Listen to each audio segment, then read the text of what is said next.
இந்த முறை ஊராக பயணிப்பது நிச்சயம். ஒவ்வொரு ஊராக போய் தெளிவுபடுத்த வேண்டும். கட்சி பேதங்களை மறங்கள், இயக்க பேதங்களை மறந்து விடுங்கள், மற்ற பேதங்களை எல்லாம் மறந்து விடுங்கள். சமூகத்திற்காக வாழ்வா சாவா என்கிற போராட்டத்தில் இருக்கிறோம். அதன் பிறகு இனவாதம் தலைப்படாது, தலை தூக்காது என்றெல்லாம் நினைத்து விடாதீர்கள். தலை தூக்குகிற நேரத்தில் சமூகத்திற்காக பேசுகிறவர்கள் இல்லாத வரைக்கும் இனவாதத்தை நீங்கள் கட்டுப்படுத்த முடியாது. இன நல்லுறவோடு அனைத்து சகோதரர்களையும் அரவணைத்துக் கொண்டு, அனைத்து இனங்களையும் அரவணைத்துக் கொண்டு, நம்முடைய கருத்துக்களையும் சுயாதீனமாக சொல்லிக்கொண்டு, நம்முடைய பள்ளிவாசல்கள், நம்முடைய மதரசாக்கள், நம்முடைய ஆடை ஒழுங்குகள், நம்முடைய கல்வி உரிமைகள், நம்முடைய அனைத்து சலுகைகளையும் பாதுகாத்துக் கொண்டு பயணிக்கிற ஒரு குழுவால் மாத்திரம்தான் இந்த சமூகத்திற்கான விடுவை உண்டாக்க முடியும் இன்ஷா அல்லாஹ். அதற்கான ஒரு குழுவாகத்தான் நாம் இன்றைக்கு களத்திற்கு வந்திருக்கிறோம். இளைஞர்கள் வாருங்கள், கல்விமான்கள் வாருங்கள், படித்தவர்கள் வாருங்கள். இந்த சமூகத்திற்கு இதய சுத்தியோடு வொர்க் பண்ணுவதற்காக உங்கள் அத்தனை பேரையும் நாங்கள் அழைக்கிறோம். கண்டிப்பாக இந்த முயற்சி வெற்றி பெறும் இன்ஷா அல்லாஹ். புரட்சி என்பது சுயநலத்திற்கு எதிரானது. புரட்சி என்பது சமூக நலத்திற்குரியது. புரட்சி என்பது இந்த சமூகத்தை மீட்டெடுப்பதற்கானது. ஏற்கனவே சொன்னதை போல மாற்றம் ஒன்றே மாறாதது. கண்டிப்பாக இந்த மாற்றம் வெற்றி பெறும் என்கிற நம்பிக்கையில் வருவோம். கடந்த 5 ஆண்டுகளுக்கு மேலாக பேசி வந்த ஒரு அடிப்படையான விவகாரம் தான் இந்த மாற்றம் என்பது நாட்டுக்குள்ளும் வர வேண்டும், இஸ்லாமிய சிறுபான்மை சமூகத்துக்குள்ளும் வர வேண்டும். நம்முடைய பிரதிநிதிகளாக இருப்பவர்கள் நாம் பாராளுமன்றத்திற்கு அனுப்பிய போது அவர்கள் நமக்கான அபிலாசைகளை நிறைவேற்றினார்களா? நம்முடைய உரிமைகளை பாதுகாத்தார்களா? நம்முடைய உரிமைகளுக்காக குரல் கொடுத்தார்களா? அகில இலங்கை மக்கள் காங்கிரஸ் உடைய தலைவர் ரிஷாட் பதியுதீனுடைய தலைமையில் அவர்கள் நாங்கள் எஸ்ஜேபியோடு இணைந்தும் போட்டி பிரிந்தும் போட்டி என்கிற விதமான 2 விஷயங்களை அவங்க சொல்லிக்கிட்டு இருக்கிறாங்க. ஸ்ரீலங்கா முஸ்லிம் காங்கிரஸ் அவர்களும் நாங்கள் இணைந்தும் போட்டி தனித்தனியாகவும் போட்டி என்று சொல்லிக் கொண்டிருக்கிறார்கள். முஸ்லிம்கள் சார்பாக அனுரகுமார் திசாநாயக் அவர்களுடைய தலைமையிலான தேசிய மக்கள் சக்தியை பொறுத்தவரையில் அவர்கள் இன்றைக்கும் அறிவித்திருக்கிற ஒரு செய்தி என்னன்னு கேட்டா, எந்த ஒரு அரசியல் கட்சிகளையும் நாங்கள் இணைத்துக் கொள்ள மாட்டோம், நாங்கள் தனியாகத்தான் நாங்கள் போகிறோம் என்று அவர்களும் அறிவித்திருக்கிறார்கள். இந்த நிலையில தான் இந்த சமூகத்திற்காக, சிறுபான்மை மக்களுக்காக ஏற்கனவே நடந்த அநியாயங்கள் இனிமேல் நடக்காமல் இருக்க, புதிதாக நமக்கு எதிரான சூழ்ச்சிகள் அநியாயங்கள் நிகழ்த்தப்படும் போது அதற்கு எதிராக உரத்து குரல் கொடுக்க, அவற்றை தடுக்க, இஹ்லாஸாக இறைவனுக்காக செயல்பட வேண்டிய ஆட்களை நாம் பாராளுமன்றத்திற்கு அனுப்ப வேண்டும். யாரும் ஆரம்பிக்கவில்லை என்று சொன்னால் நாமே ஆரம்பிக்க வேண்டிய நிர்பந்தமும் இருக்கிறது. ஏன்னா நமக்கெல்லாம் தெரியும், உலக வரலாற்றில் ஒவ்வொரு சிறுபான்மை சமூகத்திற்கும் பல அநியாயங்கள் நடந்திருக்கிறது.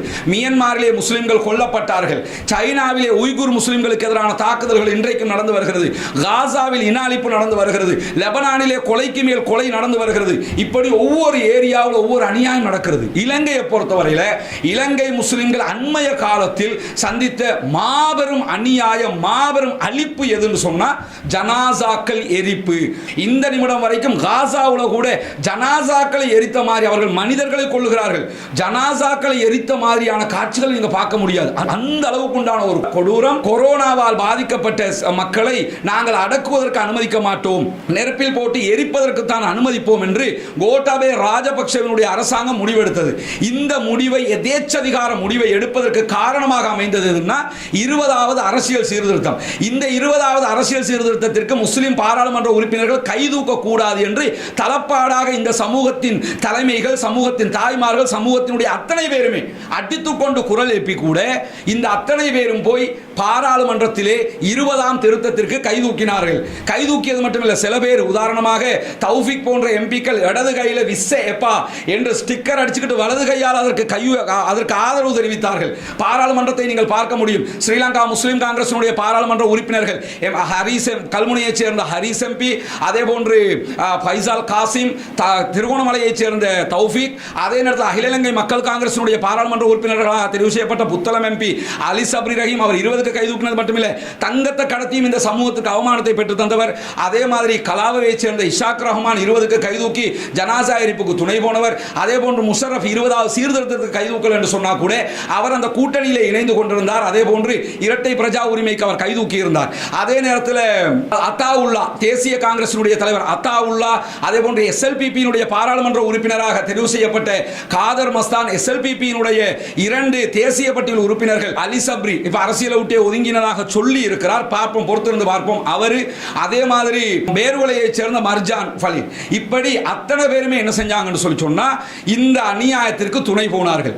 ஜனாசா எரிக்கப்படுவதற்கு துணை. இதுல இன்னைக்கு என்னன்னு கேட்டா, ஸ்ரீலங்கா முஸ்லிம் காங்கிரசினுடைய மரச்சின்னத்திலேயே போட்டியிட்டு பாராளுமன்றத்துக்கு தெரிவு செய்யப்பட்ட ஹாஃபிஸ் நசீர் ஜனாசாக்கள் எரிக்கப்படல, 180 பெட்டிகள் தான் எரிக்கப்பட்டது என்று ஜால்ரா அடித்த காட்சியெல்லாம் நம்ம பார்த்தோம். இவ்வளவு அநியாயங்களை செய்தவர்கள் திருப்பி வெள்ள சேட்டை போட்டுக்கிட்டு வந்து நிற்கிறாங்கன்னா, சமூகத்திற்கு பிரச்சனை வரும்போது குரல் எழுப்பியவர்கள் யார், சமூகத்திற்காக போராடியவர்கள் யார், ஏழை தாயின் மகன் யார், அவங்க விளம்பரம் எல்லாம் இப்ப ஆரம்பிச்சிருக்கிறாங்க. அந்த விளம்பரத்தை எல்லாம் பாருங்க.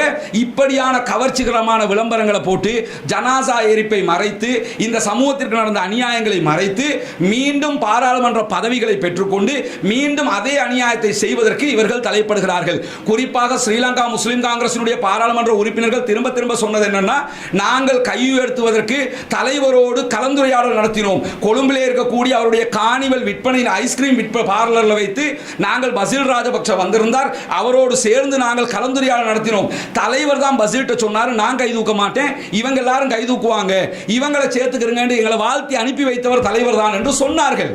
இந்த நிமிடம் வரைக்கும் இதற்கு எதிராக ஏதாவது ஆக்ஷன் எடுக்கப்பட்டதா என்றால் இல்லை. அதே தலைவர் ஹரிஸுக்கு பதவி கொடுத்தார், அதே போன்று ஃபைசல் காசிமுக்கு பதவி கொடுத்தார், தௌஃபீக்கு தேசிய அமைப்பாளர் பதவி கொடுத்தார், அத்தனை பேரையும் மன்னித்தார், ஏன் பஸ்ல ஏறிக்கிறீங்கன்னு சொன்னாரு. நடந்ததா இல்லையா? இவ்வளவு அநியாயம் செய்தவர்களுக்கு நீங்கள் எப்படி பதவி கொடுப்பீர்கள்? இவர்களை எப்படி அங்கீகரிப்பீர்கள்? அங்கீகரித்தது மட்டுமல்லாமல் கடந்த காலங்களில் சொன்னது அத்தனையும் போய் அக்குரணையில் வெள்ளத்திற்கு தீர்வு தருவோம் என்று சொல்லி 3-4 தடவைகள் பாராளுமன்றத்திற்கு தேர்வானவர்கள் அக்குரணை வெள்ளத்திற்கு தீர்வு தந்தார்களா? ஹக்கீமால் தர முடிந்ததா? ஹலீமால் தர முடிந்ததா? கல்முனையில் முஸ்லிம்களுக்கு பிரச்சனை இருக்கிறது. கல்முனை பிரச்சனைக்கு ஹரிஸ் கல்முனையின் காவலன் என்று சொல்லிக் கொள்கிறார். கல்முனை பிரச்சனைக்கு அவரால் தீர்வு தர முடிந்ததா? சாய்ந்தமருதுக்கு தனியான பிரதேச சபை என்று கோரிக்கொண்டிருக்கிறார்கள், தர முடிந்ததா? கல்குடாவுக்கு தீர்வு கிடைத்ததா? காத்தான்குடிக்கு தீர்வு கிடைத்ததா? மன்னாருக்கு தீர்வு கிடைத்ததா? வடக்கிலே நாம் இழந்த காணிகள், எவ்வளவு காணிகளை இழந்திருக்கிறோம். அந்த காணிகள் தமிழ் சமூகத்தை சேர்ந்த பிரதிநிதிகள் எதிர்க்கட்சியில் இருந்தாலும் அரசாங்கத்தோடு நெகோசியேஷன் பண்ணி, அரசாங்கத்தோடு பேச்சுவார்த்தை பண்ணி, கோப்பா பிளவு முதல் பல ஆயிரக்கணக்கான ஏக்கர் நிலங்களை, எங்களுடைய நிலங்களை தாருங்கள் என்று அரசாங்கத்திடமிருந்து யுத்தத்தினால் இழந்த நிலங்களை பெற்றுக் கொண்டிருக்கிறார்கள். நம்முடைய சமூகம் இழந்த வயல் நிலங்களை பெற்றுக்கொண்டோமா? நம்முடைய சமூகம் இழந்த காணிகளை பெற்றுக்கொண்டோமா? மட்டக்களப்பு மாவட்டத்திலே எத்தனை சதவீத முஸ்லிம்கள் இருக்கிறோம்? நமக்கு 2% காணிகளாவது இருக்கிறதா? வடக்கிலே நமக்கு தீர்வு கிடைத்திருக்கிறதா? அவுட் ஆஃப் ஈஸ்டர்ன் நமக்கு தீர்வு கிடைத்திருக்கிறதா? கல்வி பிரச்சனைகளுக்கு தீர்வு கிடைத்திருக்கிறதா? ஒரு ஹபாயா அணிந்து கொண்டு பாடசாலைக்கு போக முடியாது என்று ஃபஹ்மிதா டீச்சருடைய பிரச்சனை வருகிற நேரத்தில், ஃபஹ்மிதா டீச்சருக்கு எதிராக பாடசாலை நிர்வாகம் முடிவெடுக்கிற நேரத்தில், அந்த பாடசாலை நிர்வாகம் எங்களுடைய சமூகம் சார்ந்த விவகாரம் என்று சுமந்திரன் எம்பி அவர்கள் நீதிமன்றத்துக்கு ஆஜராகிறார். அவர் ஒரு சீனியர் லாயர், அவருடைய சமூகத்திற்காக அவர் ஆஜராகிறார்.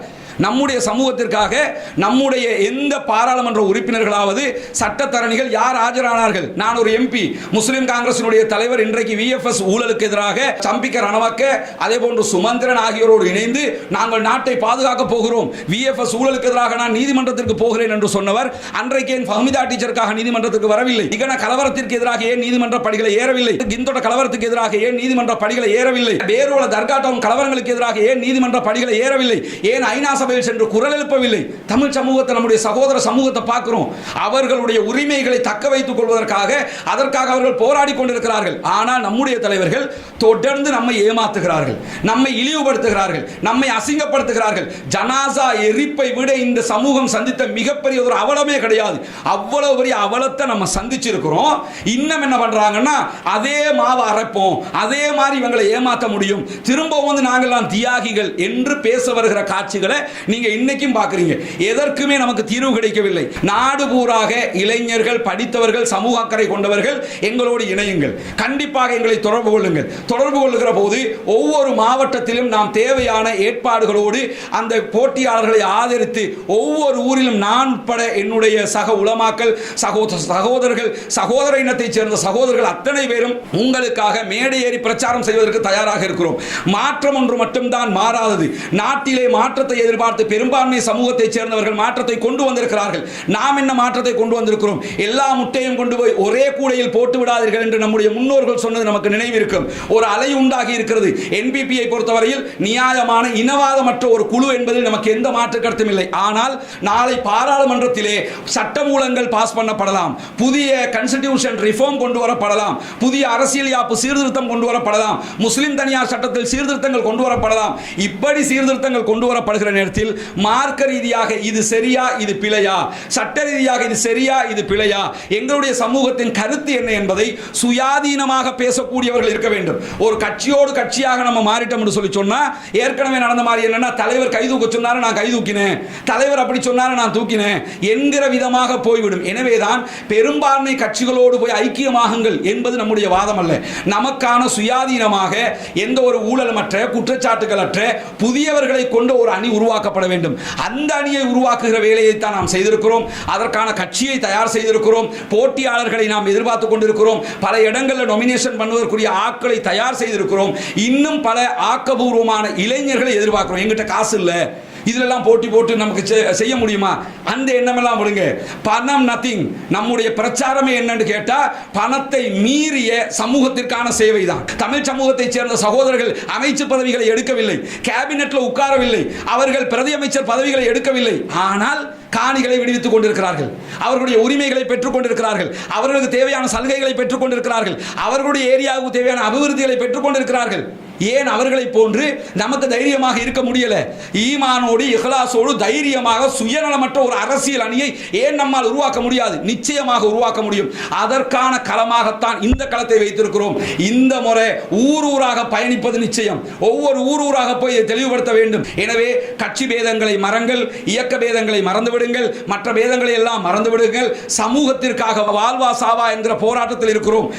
இதன் பிறகு இனவாதம் தலைப்படாது, தலை தூக்காது என்றெல்லாம் நினைத்து விடாதீர்கள். தலை தூக்குகிற நேரத்தில் சமூகத்திற்காக பேசுகிறவர்கள் இல்லாத வரைக்கும் இனவாதத்தை நீங்கள் கட்டுப்படுத்த முடியாது.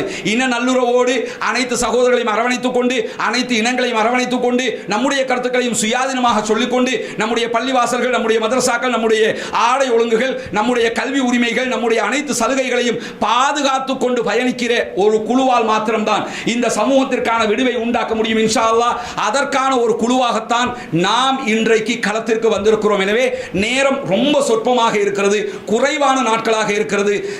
இந்த தேர்தலில் சமூகத்திற்காக, இறைவனுக்காக இஹ்லாஸோடு போட்டியிட்டு ஒரு மாற்றத்தை உண்டாக்க விரும்புகிற அத்தனை பேரும் கண்டிப்பாக எங்களை தொடர்பு கொள்ளுங்கள். உங்கள் ஒவ்வொருவருடைய எண்ணங்களும் மாற்றம் தான். நாடு முழுவதும் மக்கள் தயாராக இருக்கிறார்கள்.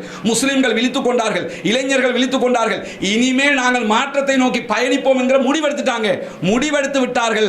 ஆனால் அதற்குரிய வாய்ப்பை நாம் கொடுக்க வேண்டும். அவங்க ரெடி, மக்கள் ரெடியா இருக்கிறாங்க வாக்களிக்கிறதுக்கு. ஆனால் சாய்ஸ் கொடுக்கப்பட வேண்டும், அதற்கான தீர்வு கொடுக்கப்பட வேண்டும், அதற்கான ஆட்களை நாம் இனம் காட்ட வேண்டும். இனம் காட்டுகிற வேலையை நாங்கள் செய்ய இருக்கிறோம். நாடு பூராக பிரச்சார களத்திற்கு வர இருக்கிறோம். அதற்கு தலைமையேற்று செயல்பட இருக்கிறோம். எனவே எங்களோடு நீங்கள் இணைய வேண்டும் என்பதுதான் நம்முடைய கோரிக்கை. எங்களோடு இணைய விரும்புகிற சகோதரர்கள் கண்டிப்பாக சகோதரர் மௌலவி ஷேக் ஹைதர் அலி அவர்களுடைய பிரச்சார செயலாளர் ஹைதர் அலி அவர்களுடைய தொடர்பு இலக்கத்திற்கு கண்டிப்பாக தொடர்பு கொள்ளுங்கள். இந்த வீடியோவுக்கு முன்னால் அந்த இலக்கம் காட்சிப்படுத்தப்படும். நீங்கள் கண்டிப்பாக இளைஞர்கள் வாருங்கள், கல்விமான்கள் வாருங்கள், படித்தவர்கள் வாருங்கள். இந்த சமூகத்திற்கு இதய சுத்தியோடு வர்க் பண்ணுவதற்காக உங்கள் அத்தனை பேரையும் நாங்கள் அழைக்கிறோம். கண்டிப்பாக இந்த முயற்சி வெற்றி பெறும் இன்ஷா அல்லாஹ். புரட்சி என்பது சுயநலத்திற்கு எதிரானது, புரட்சி என்பது சமூக நலத்திற்குரியது, புரட்சி என்பது இந்த சமூகத்தை மீட்டெடுப்பதற்கானது என்பதுதான் நம்முடைய வாதமாக இருக்கிறது. ஏற்கனவே சொன்னதை போல மாற்றம் ஒன்றே மாறாதது. கண்டிப்பாக இந்த மாற்றம் வெற்றி பெறும் என்கிற நம்பிக்கையில் வருவோம். தீயவர்களை, கயவர்களை, சமூக துரோகிகளை துடை தெரிவோம். சமூகத்திற்கானவர்களை பாராளுமன்றத்திற்கு அனுப்புவோம். நீதியோடு நேர்மையோடு அல்லாஹ்வுக்கு பயந்து செயல்படக்கூடியவர்களை இந்த சமூகத்தின் தலைவர்களாக மாற்றுவோம்.